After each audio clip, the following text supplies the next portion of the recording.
ভাই কালকের third ODI ম্যাচটা দেখেছো ইন্ডিয়ার সাথে নিউজিল্যান্ডের? ইন্ডিয়া হেরে গেছে, কিন্তু তারপরও ম্যাচটা দেখার মতো ছিল শুধু একটা জিনিসের জন্য। ওই জিনিসটা হলো বিরাট কোহলি কিভাবে খেলছে। বিরাট কোহলি 2016-এ যখন ক্যাপ্টেন ছিল তখন একটা কথা বলেছিল রবি শাস্ত্রীর সাথে, যে batters do not make you win the match, bowlers do. এইটা কালকের ম্যাচটাতে প্রুফ হয়ে গেছে, কারণ বোলার্স আমাদের দুইটা কম ছিল, এটা আমরা ভালো করেই জানি।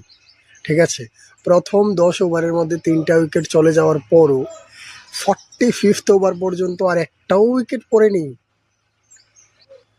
কিন্তু আলটিমেটলি 337 রানের টার্গেটটা চেজ করতে গিয়েও কেউ পাশে ছিল না। কে ছিল?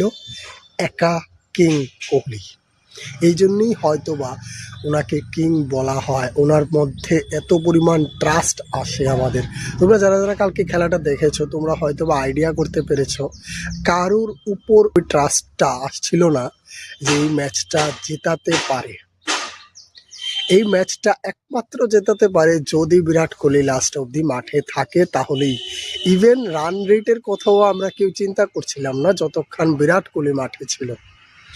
বিরাট কোহলি যখন মাঠে ছিল তখন আমরা ইজিলি জানতাম যে বিরাট কোহলি যদি মাঠে থাকে তাহলে খেলাটা আমরা ইজিলি জিতে যাব, এবং জিতেও যেতাম যদি লাস্ট ক্যাচটা না হতো।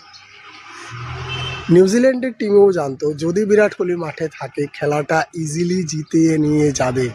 সো ওই বিরাট কোহলি যে নাকি বৃদ্ধ হয়ে গেছে, যে নাকি নন কমিটাল, যে নাকি ইন্ডিয়ার ক্রিকেটের কথা চিন্তাই করে না, তার পেছনে আমরা শুধুমাত্র একটা ওয়ার্ড নিয়ে বসেছিলাম, ট্রাস্ট। তাকে আমরা নন কমিটাল বলতে পারি না, তাকে আমাদের বলতেই হবে উনি কমিটাল, উনি ট্রাস্ট উর্দি। উনি ট্রাস্টটা নিজে তৈরি করেছেন, নিজে কামিয়েছেন। এটা উনার ক্রয় করা নয় যে উনি কারোর থেকে কিনে নিয়েছেন, না, এটা উনি কামিয়েছেন, ওনার সারা জীবনের এইটা ইনকাম।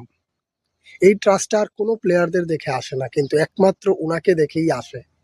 কারণ জানি আমরা যে যদি কোনোদিন কেউ খেলা জেতাতে পারে একমাত্র উনিই পারবেন। আর বিসিসিআই ভাবছেন উনি কবে রিটায়ারমেন্ট নেবেন। 2027 ওয়ার্ল্ড কাপে ওনাকে খেলানো হবে না, জানি না কি করবে। কিন্তু কালকের ম্যাচটা তাদের যারা যারা ভাবে যে বিরাট কোহলি ভালো খেলতে পারে না, বয়স হয়ে গেছে, তাদের গালে একটা শটপাট চড় ছিল।